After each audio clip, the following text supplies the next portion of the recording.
तमाम एक फेडरेशन बना के एक साथ में मिलकर के काम करें, क्योंकि अब अवार्ड लेने का या क्रेडिट लेने का अब टाइम नहीं है। अब टाइम अपनी बका के लिए, हमारी औलाद के भविष्य के लिए लड़ने का टाइम है। कि जब वक्फ बिल का मामला आया, इतना नंगा नाच मुस्लिम समाज के लोग कर रहे थे, जो भाजपा के दलाल है, भाजपा के भड़वे हैं। ऐसे भाजपा के भड़वों और दलालों का सामाजिक बॉयकॉट होना चाहिए। तुम्हारे भविष्य के साथ खिलवाड़ हो रहा है, तुम्हारी शरीयत को मिटाया जा रहा है, तुम्हारे कुरान को चैलेंज किया जा रहा है, तुम्हारे मोहम्मद सल्लल्लाहु अलैहि वसल्लम पैगंबर साहब की तौहीन की जा रही है, और फिर भी तुम उनको साथ दे रहे हो, कि तुम तालियां बजाते हो। तो ऐसे तालियां बजाने वाले हिजड़ों को जो है आपको सबक सिखाना चाहिए। जो कोई मुहिम बनती है, उस मुहिम में सबको साथ मिलकर के साथ देना चाहिए। जो कुछ भी आने वाले दिनों में भी मुस्लिम पर्सनल लॉ बोर्ड इस पर कार्यक्रम देने वाला है, दीगर तंजीमें कार्यक्रम देने वाली है, गुजरात मुस्लिम समिति कार्यक्रम देने वाली है, दूसरी संस्थाएं भी कार्यक्रम देने वाली है। हम अकेले कुछ नहीं कर सकते जब तक आप लोगों का साथ और ताउन नहीं मिले। एक वक्त था, छोटी सी घटना बनती थी, छोटी सी घटना, तो पूरे 50-100 लोगों के एक जिले में से मेजर और इमरान भाई को, दीगर नेताओं को फोन आते थे। आज ऐसी पोजीशन है, इतना डरा हुआ है समाज, इतना सहमा हुआ है समाज, कि जो जिम्मेदार मेन लोग हैं वो तो बिल्कुल दरकार पाजू में हो गए। छोटे यानी जिसमें जुल्म हुआ है, जो मजलूम है, वो अकेला रह जाता है। तो हमारी जिम्मेदारी है हर जिले में, हर तालुकों में, जहां कोई भी ऐसी घटना बनती हो जुल्म की, अत्याचार की, उसके साथ जो जिम्मेदार है उनको हमको उसका साथ देना चाहिए, उनके साथ कंधे से कंधा मिला करके हमको खड़े रहना चाहिए।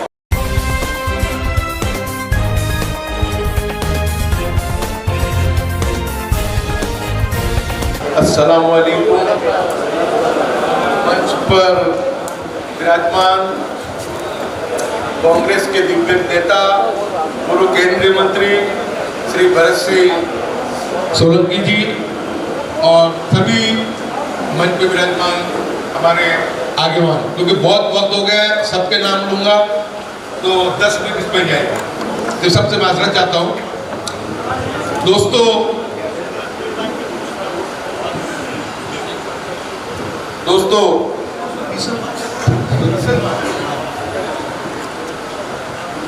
तो आज जो जिस मकसद से हम लोग यहाँ पर इकट्ठा हुए हैं, मैं मानता हूँ कि बहुत ही हमारे लिए अहम और ज़रूरी जो ये मकसद है। बहुत खुशी की बात है कि कांग्रेस पार्टी से हमारे दिग्गज नेता भी हमारे समर्थन में, अमित चावला जो विरोध पक्ष के नेता है वो भी आए हैं, और साथ ही साथ भरत सोलंकी भी, और साथ में तमाम लोग हैं। दोस्तों, जिस वक्त पे यूसीसी की कमेटी फर्स्ट आई, उसका बहुत गुप्त तरीके से उन्होंने उसका अनाउंसमेंट किया था। टेलीफोनिक जानकारी की थी, किसी को पता नहीं था, लेकिन सोहेल तिरमिजी साहब और गुजरात टुडे ने इस बात को लोगों के सामने लाने का काम किया। बहुत सराहनीय, नहीं तो पता भी नहीं चलता, और एक मीटिंग करके इस मामले को पूरा कर देते। जैसे ही गुजरात टुडे में ये बात आई, असेंबली चालू थी, इमरान खेड़ावाला ने वहाँ से तुरंत ही यूसीसी कमेटी को लेटर लिखा कि भाई एकमात्र विधायक मुस्लिम मैं हूँ 182 में, तुमने मुझे भी नहीं बुलाया और मेरे समाज को भी नहीं बुलाया, और जिनको बुलाया है वो ऐसों को बुलाया है जो क्रिमिनल भी है, गुनहगार है, और सिर्फ एक ही मकसद से वो लोग जो है अपना काम करते हैं। क्योंकि अभी तो सबसे बड़ा सवाल हमारे सामने यही रहता है। तो जैसे ही इमरान खेड़ावाला ने लेटर लिखा, ऐसे तुरंत ही उनको जवाब मिला कि आपको 6 बजे का वक्त दिया जाता है, अब आइए और आकर के यूसीसी पे अपनी बात को रखिए। इमरान भाई ने मुझे फ़ोन किया कि भाई 6 बजे का वक्त दिया है। मैंने इमरान भाई को कहा, इमरान भाई तुम हो या मैं हूँ, हमको तो पता ही नहीं है कि यूसीसी क्या है। जब हमको पता नहीं, हम क्या बात रखेंगे? जब तक हम कानून के जानकार, शरई लोग बाबतों के जानकार लोगों से हम बात नहीं करते हैं, वहाँ तक इसमें नहीं होगा। आप जाओ 6 बजे, और 6 बजे जाकर के कहो कि हमारे समाज को और हमारी तंजीमों को भी आपको बुलाना पड़ेगा, और मैं आज मेरी रजूआत नहीं करता हूँ, मैं आने वाले दिनों में ही मैं मेरी जो है रजूआत करूँगा। उसके बाद उस बात को मानिए भी रखा। उसके बाद अलग-अलग दीगर जगह पे इस कमेटियों की जो मीटिंग हुई, तुरंत ही हमने ताहिर हकीम साहब से बात की, क्योंकि अल्हम्दुलिल्लाह ताहिर हकीम साहब वो शख्सियत है कि जिन्होंने उत्तराखंड के कानून को पढ़ा भी है। दूसरा, कि जब उसको चैलेंज किया गया है आज, जब वो बन जाने के बाद, तो उसमें जो 3 एडवोकेट की कमेटी है उसमें 1 हकीम साहब भी, दूसरे हमारे सोहेल तिरमिजी साहब, वो भी गुजरात कोर्ट के नाम के एडवोकेट हैं, उनसे बात हुई। इकबाल मिर्जा साहब से बात हुई कि इसके बारे में कम से कम जल्दी से जल्दी मीटिंग हमारी होनी चाहिए। तो इकबाल मिर्जा साहब ने कहा कि 9 तारीख को मीटिंग कैसे होगा, ऐसे भी गुजरात टुडे में बुलाई गई है, उस वक्त में इसके बारे में बात हो जाएगी। उस वक्त में हमने रिक्वेस्ट की ताहिर हकीम साहब से कि आप भी अपना जो है यूसीसी क्या है और उससे क्या नुकसान होने वाले हैं, उस पर एक डिटेल रिपोर्ट आप बनाओ ताकि हम लोगों को उससे आगाह कर सकें। 9 तारीख को जब मीटिंग हुई, बहुत अच्छे तरीके से सभी ने, गुजरात हित रक्षक समिति के तमाम लोगों ने बहुत अच्छे तरीके से अपनी बात को रखा। ताहिर हकीम साहब ने पूरा खाका खींचा, सोहेल तिरमिजी साहब ने इस पर जो जितने भी कानूनी पहलू थे उस पर बात की। हमारे इकबाल भाई और गुलाब खान जो हमारे एडवोकेट हैं, हमेशा हमारी लड़ाई में शामिल रहते हैं, सबने मुगला हजरात ने मिलकर के इसके ऊपर फोकस किया और उसको गुजरात टुडे के माध्यम से और दीगर जो हमारे पास यूट्यूबर है, क्योंकि हमारे पास बड़ी तो वो चैनल है, हमारे पास छोटी मोटी चैनल और एकमात्र हथियार हमारे पास है गुजरात टुडे। लेकिन गुजरात टुडे से भी जब हमारी बात को पहुंचाया, उसके बाद तमाम मुद्दों को 10 पॉइंट निकाले गए कि किन मुद्दों पे बात करनी है। तो लोग हमसे फोन करके पूछते थे कि अश्विन भाई यूसीसी के बारे में क्या कहना है। मैंने कहा पहले मैं किसी से तपास करूँ, मुझे पता नहीं यूसीसी क्या है। तो हमने ये जितने भी हमारे वकला हजरात से इनसे डिस्कशन किया और इस बात को जितना हो सका सबने मिलकर लोगों तक पहुंचाने की कोशिश की और ये मामला आगे बढ़ा। और आज कल भी मैं और इमरान खेड़ावाला कमेटी के जो अध्यक्ष है उनको हम लोग वहाँ पे सूरत जाकर के मिले थे और हमने उनसे कहा कि आप मन बना करके आए, एक एजेंडा के तहत आए, आप करने वाले, लेकिन कम से कम फॉर्मेलिटीज तो करो जो करने की है। गुजरात मुस्लिम रक्षक समिति और दीगर किसी भी तंजीमें हैं हमारी, वो मेहनत कर रही है, उनको आप बुलाओ, उनको पूरा वक्त दो और पूरा वक्त देने के बाद उनसे आप समझो। लेकिन तुमको जो करना है आप करने ही वाले हो। उस वक्त बैठने ने कहा मुझे और इमरान भाई कि ऐसा नहीं है, हम सबसे मिलेंगे, सबसे बात भी करेंगे और पूरी हमारी कोशिश रहेगी। पर बहुत रिक्वेस्ट भी हमने वहाँ की जो पॉइंट थे हमारे बुलेट पॉइंट, वो भी सब डिस्कस करने का इतना वक्त नहीं है, वो भी दिए हमने। और ये रिक्वेस्ट भी की कि गुजरात मुस्लिम रक्षक समिति को भी बुलाना चाहिए। कल ही जब हम रेलवे स्टेशन पे थे तो उसके सेक्रेटरी इमरान खेड़ावाला साहब को देख करके सामने से आए हमारे पास, क्योंकि ट्रेन का टाइम एक था। उस वक्त उन्होंने कहा कि मैडम ने डिस्कशन किया है कि गुजरात मुस्लिम रक्षक समिति को बुलाया जाएगा, लेकिन हम उसमें लगभग पॉसिबिलिटी ये है कि हम दिल्ली बुलाएंगे। उसका कारण भी उन्होंने बताया कि अगर हम लोग अहमदाबाद गांधीनगर मुस्लिम रक्षक समिति को बुलाते हैं तो विश्व हिंदू परिषद और बजरंग दल को भी हमको जो टाइम देना पड़ेगा। तो उससे बेहतर ये है कि हम वहाँ बुलाएंगे और पूरा वक्त देकर के सुनेंगे। और सेक्रेटरी ने कल इमरान भाई को मेरी हाजिरी में वादा किया है कि इमरान भाई आपको लेटर लिखूंगी, आपको बताऊंगी, आप बता देना, लेकिन थोड़ी तकलीफ उठाना, आपकी बात को मान्य रखा है, आपको दिल्ली आकर इसके बारे में बात करनी पड़ेगी। ठीक है, अब ये बात तो जो थी वो आप लोगों के सामने रखी, लेकिन दोस्तों जिस तरीके से, जिस ढंग से इस मामले को उठाना चाहिए, ढंग से इस तरीके से मामला उठा नहीं है। सबसे पहले तो मैं जो वक्फ का जो कानून कल पास हुआ, मैं गुजरात भारत देश की संसद को जो 232 संसद सभ्य है जिसकी अगुवाई कांग्रेस लीडरशिप कर रही है, राहुल गांधी जी कर रहे हैं, खड़गे जी कर रहे हैं, 232 लोगों ने जम करके इस वक्त बिल का विरोध किया। उसमें टीएमसी भी शामिल थी और तीसरे सेक्युलर पार्टी भी शामिल थी। तो यानी आप ये देखो कि इतनी मजबूती के साथ काम किया, लेकिन 4 लोगों ने जिस तरीके से हमारे साथ धोखा किया, नीतीश ने, चंद्रा बाबू ने, जब वहाँ का जो चौधरी जैन चौधरी है और फिर देवगौड़ा जी है, तो सेक्युलरिज्म का चोला पहन के घूमते हैं और लोगों से वोट हथियाते हैं। उसके बावजूद भी उन्होंने इस काम को अंजाम दिया। लेकिन मैं आपको कहूँ कि मुहिम हमेशा फायदा पहुंचाती है। मुस्लिम पर्सनल लॉ बोर्ड और दीगर संस्थाओं ने जो आंदोलन किया, जंतर मंतर पे किया, पटना में किया, आंध्र में किया, उसका नतीजा ये निकला। सामने बहुमति तो उनके पास थी, उस कानून को मंजूर तो करवाने वाले थे, लेकिन तकलीफ हमारे लिए ये थी कि हमारे लिए कांग्रेस के सिवा कोई दूसरा बोलता नहीं था। और कांग्रेस में भी लिमिटेड लोग बोलते थे, कांग्रेस में भी लिमिटेड लोग बोलते थे। लेकिन मुस्लिम पर्सनल लॉ बोर्ड ने जो आंदोलन किया, पूरे भारत देश में ताली पट्टियां बांधी गई, धरने प्रदर्शन कार्यक्रम हुए, तो उससे ये फायदा हुआ कि 232 जो विपक्ष के जो सांसद थे वो तमाम एकजुट होकर के मुस्लिम समाज के साथ खड़े थे। सबका जोरदार तालियों से स्वागत भी करना। और आज इस मीटिंग में ठहराव भी करना चाहिए कि गुजरात लघुमती समाज का जो माइनॉरिटी डिपार्टमेंट का जो कार्यक्रम था वो 232 धारा संसद सभ्यों को अपनी तरफ से अभिनंदन देता है, यह ठहराव करना चाहिए। और साथ साथ मैं एक बात रह जाएगी इसके पहले कह दूं कि हमारे भी पिछले प्रोग्राम में जब मुजाहिद नेक सर का प्रोग्राम था, यहाँ पर हमारे साथ हमारे साथी यूनुस पटेल बैठे हुए थे। आज वो अल्लाह की रहमत को पहुंच गए, तो मैं भी मेरी तरफ से खिराज अकीदत उनको पेश करता हूँ। और आज के ठहराव में भी ये हो कि आज लघुमती समाज की जो मीटिंग हुई उसमें यूनुस पटेल साहब को खिराज अकीदत दी गई और तमाम लोग अपनी मर्जी से अपने मन में दुरूद शरीफ पढ़ करके उनको बख्श दें। दोस्तों, तो ये जो कार्यक्रम है अभी भी 2-14 तक इस मामले को आगे हम बढ़ा सकते हैं। इस मामले को हम लोग अभी भी जितना वक्त बचा है इस मुहिम को हम लोग ज़्यादा से ज़्यादा ईमेल करें, ज़्यादा कमेटी को उसके अंदर बात को पहुँचाने की कोशिश करें। कल कमेटी के चेयरमैन ने भी कहा है कि जो लोग मुझसे नहीं मिल चुके हैं लेकिन अपने जो भी पॉइंट्स हैं वो पॉइंट भेजना चाहें तो मुझे भेज सकते हैं, क्योंकि जब अपने कमेटी ने हमसे कहा कि आप ब्रेक पॉइंट तो दे रहे हो लेकिन इस पर डिटेल चर्चा करो, उस वक्त बिल्कुल बिना झिझक मैंने और इमरान खलावाला ने कहा कि जब तुम इसको मजबूती से सुनना और समझना चाहते हो तो हम जिनसे ये बातों को सीखते और समझते हैं उनको बुलाओ। आप गुजरात मुस्लिम हितरक्षक समिति को बुलाओ, हमारे सीनियर एडवोकेट्स को बुलाओ, उनसे बुला करके बात करो। जब उन्होंने कहा कि उनको भी बुलाएंगे, कोशिश करेंगे। और दूसरा कि आप लोग अपने लिखित में भी ये भेज सकते हैं कि जिस तरीके से ये मुहिम होती है, क्योंकि आज गुजरात के सब जिम्मेदार लोग यहाँ पे बैठे हैं। आज ये वक्त है, ये हालात है, समाज के सामने उसके अस्तित्व का, उसकी बका का ये जो है ये सवाल पैदा हुआ है।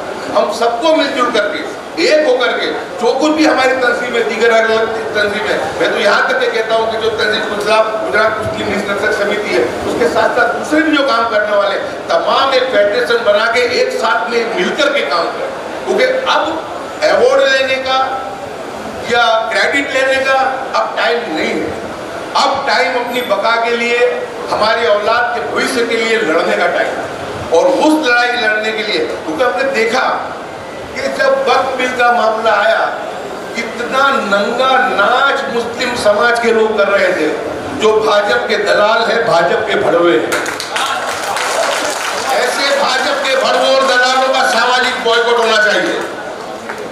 तुम्हारे भविष्य के साथ खिलवाड़ हो रहा है, तुम्हारी शरीयत को मिटाया जा रहा है, तुम्हारे कुरान को चैलेंज किया जा रहा है, तुम्हारे मोहम्मद सल्लल्लाहु अलैहि वसल्लम पैगंबर साहब की तौहीन की जा रही है और फिर भी तुम उनको साथ दे रहे हो, कि तुम तालियां बजा रहे हो। तो ऐसे तालियां बजाने वाले हिजड़ों को जो है आपको सबक सिखाना चाहिए। जो कोई मुहिम बनती है उस मुहिम में सबको साथ मिलकर के साथ देना चाहिए। जो कुछ भी आने वाले दिनों में भी मुस्लिम पर्सनल लॉ बोर्ड इस पर कार्यक्रम देने वाला है, दीगर तंजीमें कार्यक्रम देने वाली है, गुजरात मुस्लिम हितरक्षक समिति कार्यक्रम देने वाली है, दूसरी संस्थाएं भी कार्यक्रम देने वाली हैं। हम अकेले कुछ नहीं कर सकते जब तक आप लोगों का साथ और ताउन नहीं मिले। एक वक्त था छोटी सी घटना बनती थी, छोटी सी घटना तो पूरे 50-100 लोगों के एक जिले में से मेजर और इमरान भाई को दीगर नेताओं को फोन आते थे। आज ऐसी पोजीशन है, इतना डरा हुआ है समाज, इतना सहमा हुआ है समाज कि जो जिम्मेदार मेन लोग हैं वो तो बिल्कुल दरकार बाजू में हो गए। छोटे यानी जिसमें जुल्म हुआ है, जो मजलूम है वो अकेला रह जाता है। तो हमारी जिम्मेदारी है हर जिले में, हर तालुकों में जहां कोई भी ऐसी घटना बनती हो जुल्म की, अत्याचार की, उसके साथ जो हम जिम्मेदार है हमको उसका साथ देना चाहिए, उनके साथ कंधे से कंधा मिला करके हमको खड़े रहना चाहिए। और हमको जो हमारी लीगल टीम है, हमारे जो उकला हजरात है, उनको भी मिल करके साथ में इस काम को अंजाम देने में बात को आगे बढ़ाना चाहिए। लेकिन सबसे पहले अब जो सवाल है वो सवाल है एकता, ईमानदारी का, इखलास का। आज भी हम में से नफसा नफसी नहीं जाती है, आज भी टाटिया खींच नहीं जाती है। इतना तो बुरा हाल हो गया।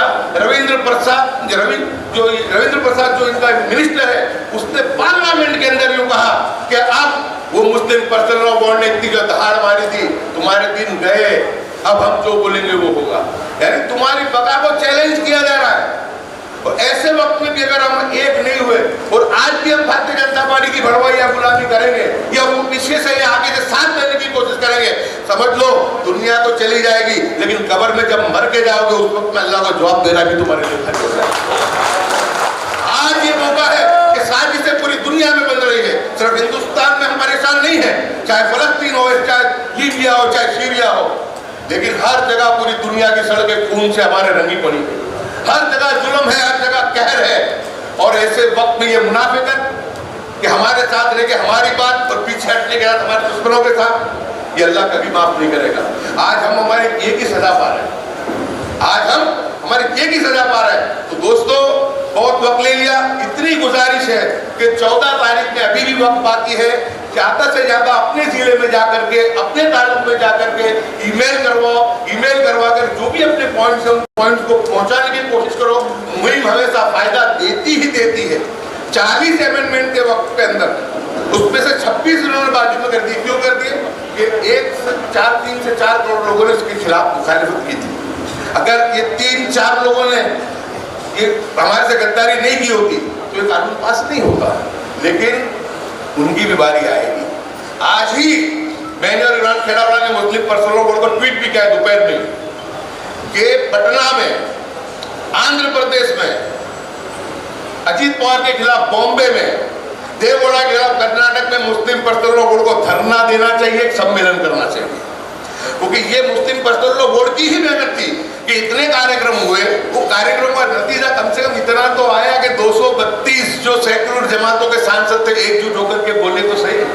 अरे मुस्लिम तो बोले, उनको तो बोलना था, लेकिन हमारे हिंदू समाज के लोगों ने भी बोला। और 232 में 10-15-20 मुस्लिम होंगे, बाकी तो सब हमारे हिंदू भाई थे। हमेशा हमारी सेक्युलरिज्म की जो लड़ाई है वो हमारे हिंदू समाज के लोगों ने लड़ी है। आज यीशु जी के मुद्दे पे कोई भी अपना पल्ला छुड़ा के भागे, लेकिन मर्दानगी के साथ भरत सोलंकी हमारे साथ। दोस्तों, सेक्युलर लोगों ने भी इसका विरोध किया ही है।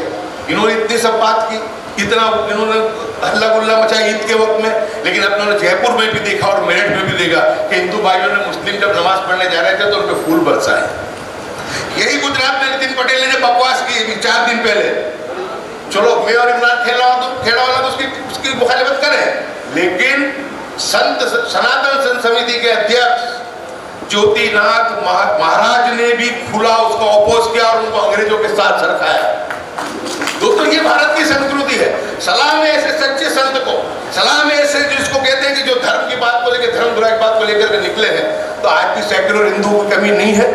सवाल यह है कि सबके साथ जुड़ना है, मिलना है।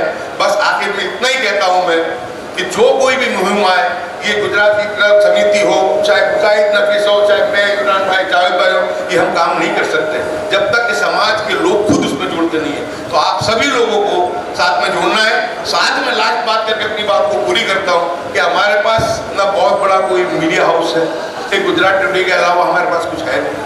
दूसरे जो हमारे बेचारे यूट्यूबर्स हैं, सालू कुरैशी जैसे, या दूसरे जो हमारे आपका तनवीर है, रईस है, जो दूसरे भी नाम, माफ करना मैं नाम नहीं ले पाऊंगा, इसके सिवा हमारे पास बात को पहुंचाने के लिए कोई जगह नहीं है।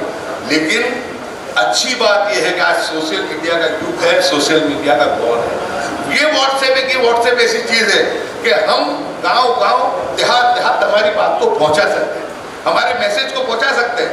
मैं 5 मिनट में, मेरे ब्रॉडकास्ट ग्रुप में 8,500 लोग, 8,500 लोग, कच्छ से लेकर के अमीरगढ़ तक और अमीरगढ़ से लेकर के वापी तक 5 मिनट में सबको मैसेज पहुंच जाता है। आपकी जिम्मेदारी ये है कि समाज की हित की बात आए, गुजरात टुडे कुछ लिखे, हमारे यूट्यूबर आपको कुछ बताएं, उस वक्त के अंदर हमारी कम्युनिटी को ऐलान करें, जो समाज के हित की बात करें, उस बात को व्हाट्सएप के माध्यम से हमको पहुंचाने की हमको कोशिश करनी चाहिए। हमारे व्हाट्सएप का इस्तेमाल जो हम ये करें, समाज की जनजागृति के लिए करें। इतनी बात करके मैं अपनी बात को पूरी करता हूँ।